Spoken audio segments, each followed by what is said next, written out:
হাইলাকান্দি জেলা কংগ্রেসের সেবা দলের চেয়ারম্যান নিযুক্ত হলেন প্রবীণ কংগ্রেস কর্মী ওসমান গনি লস্কর।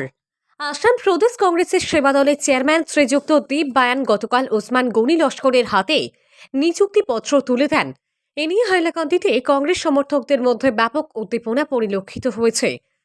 আজ মনাছড়ায় এক সাংবাদিক সম্মেলন করে আসাম প্রদেশ কংগ্রেস কমিটির সভাপতি ভূপেন কুমার বরা, সাংসদ গৌরব গগৈ, প্রদেশ কংগ্রেসের সেবা দলের চেয়ারম্যান শ্রীযুক্ত দীপ বায়ান সহ হাইলাকান্দি জেলা কংগ্রেসের সর্বস্তরের পদাধিকারীদেরকে অভিনন্দন জানান হাইলাকান্দি জেলা কংগ্রেসের নবনিযুক্ত সেবা দলের চেয়ারম্যান ওসমান গনি লস্কর।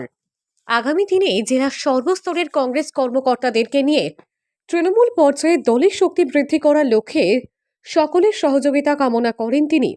এদিকে ওসমান গনি লস্কর আসন্ন পঞ্চায়েত নির্বাচনে রামচন্ডী নিমাইচাঁদপুর জেলা পরিষদ আসনের কংগ্রেস মনোনয়ন প্রত্যাশী। তিনি দীর্ঘদিন ধরে কংগ্রেসের একজন সৈনিক হিসেবে কাজ করে আসছেন। তাছাড়া তিনি অভিযোগ করে বলেন, হাইলাকান্দি জেলা কংগ্রেস থেকে কে বা কাহারা কংগ্রেসের প্রদেশ নেতৃত্বের কাছে বলেছেন যে তিনি নাকি আর্থিকভাবে দুর্বল। তাই এ ব্যাপারে তিনি গভীর উদ্বেগ প্রকাশ করে বলেন, আমার কাছে অর্থ না থাকলেও জনগণ আমার সঙ্গে রয়েছেন, আর জনগণের ভালোবাসা ও সমর্থনকে হাতিয়ার করে তিনি নির্বাচনী ময়দানে অবতীর্ণ হচ্ছেন। কংগ্রেস দলের একজন প্রবীণ কর্মী হিসেবে তিনি পূর্ণ আশাবাদী যে দল তাকে টিকিট প্রদান করবে। এদিনের সাংবাদিক সম্মেলনে ওসমান গনি লস্করকে রামচন্ডী নিমাইচাঁদপুর জেলা পরিষদ আসনে কংগ্রেস টিকিট প্রদানের জন্য আসাম প্রদেশ কংগ্রেস কমিটি তথা হাইলাকান্দি জেলা কংগ্রেসের কাছে জোরালো দাবি জানান বিশিষ্ট সমাজসেবী জাহান উদ্দিন লস্কর, মাওলানা আব্দুল আজিজ কাছিমি, রোজ আলী লস্কর, ফখরুল ইসলাম লস্কর, রাহান উদ্দিন বড়ভূইয়া, খলিল উদ্দিন হাজাম, মাসুক আহমেদ মজুমদার ও নজমুল হোসেন বড়ভূইয়া প্রমুখ।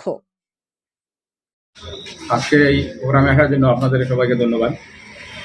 আজকে এই প্রেস মিট ডাকার উদ্দেশ্য হলো, আমি হাইলাকান্দি জেলা কংগ্রেস সেবা দলের চেয়ারম্যান হিসাবে আজকে আমাকে নিযুক্তি দেওয়া হয়েছে। এর জন্য আমি আসাম প্রদেশ কংগ্রেসের সভাপতি শ্রী ভূপেন বরা, সাংসদ গৌরব গগৈ, আসাম প্রদেশ কংগ্রেস সেবা দলের চেয়ারম্যান দীপ বায়ান সহ হাইলাকান্দি জেলা কংগ্রেসের সর্বস্তরের নেতৃবৃন্দকে আন্তরিক ধন্যবাদ জানাই। তৎসঙ্গে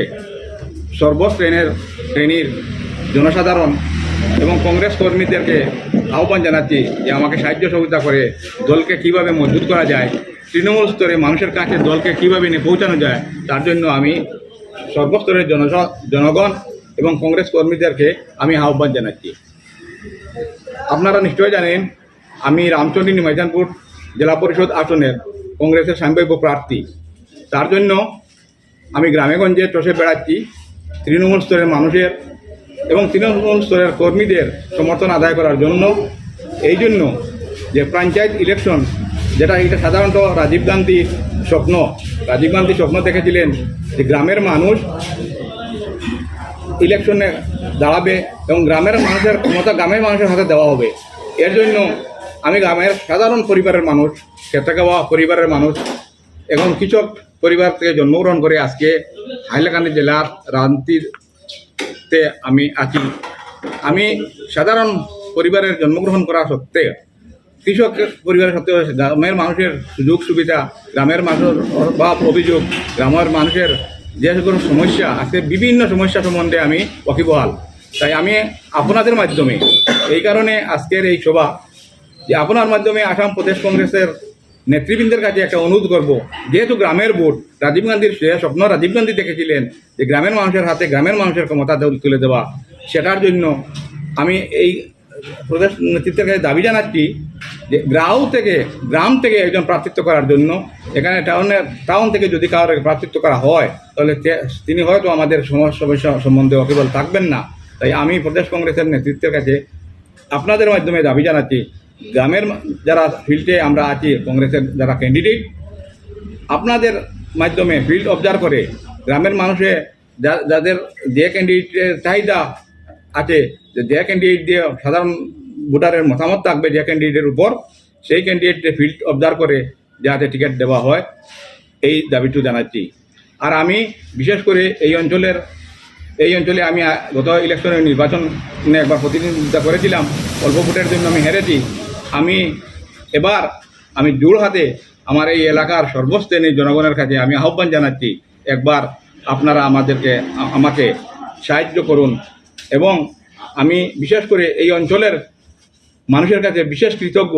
আজকে যেদিকেই যাচ্ছি মানুষকে এমন আমাকে উৎসাহ দিচ্ছেন যে আগামী দিনে যাতে আমি আগে বাড়তে পারি, তার জন্য। আর ধন্যবাদ জানাচ্ছি এই অঞ্চলের কিছু যুবকদেরকে।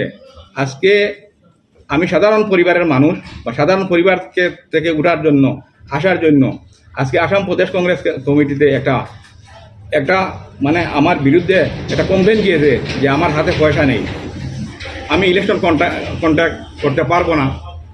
সেটা মানে দুঃখের সঙ্গে বলতে হয়, আমাকে হয়তো আমি সাধারণ পরিবারের মানুষ থাকার কারণে আমাকে সেই অবহেলা করা হচ্ছে। আমি তাই জনগণের কাছে আমি বিচার চাচ্ছি। আমার টাকা পয়সা না থাকলেও আমি মনে করি আমার পিছনে জনতা আছেন, জনগণ আমাকে সাহায্য করবেন।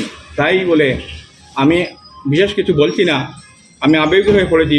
আমার বিরুদ্ধে এইরকম কমপ্লেন আসাম প্রদেশ কংগ্রেসের কাছে পৌঁছে দেওয়া হচ্ছে যে আমি ইলেকশন কন্ট্যাক্ট করতে পারবো না, টাকা পয়সা আমার হাতে নেই। আমি মনে করি আমার পিছনে জনতা আছে, ওরাও আমার টাকা পয়সা, ওরাও আমার সব কিছু, ওরাও আমাকে এগিয়ে নেবে।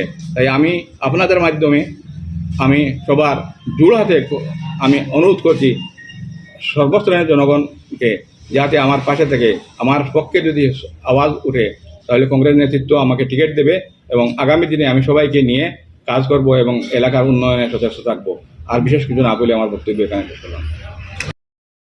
আমি 2001 সনে সর্বপ্রথম NSY সহসভাপতি, 2001 থেকে 2004 ইংরেজি, 2004 থেকে 2006 ইংরেজি হাইলাকান্দি জেলা যুব কংগ্রেসের সাধারণ সম্পাদক, 2007 ইংরেজি থেকে 2013 ইংরেজি হাইলাকান্দি জেলা যুব কংগ্রেসের সভাপতি, 2013 ইংরেজি থেকে 2015 ইংরেজি করিমগঞ্জ লোকসভা যুব কংগ্রেসের সাধারণ সম্পাদক, 2015 ইংরেজি থেকে 2018 ইংরেজি হাইলাকান্দি কংগ্রেসের সেক্রেটারি।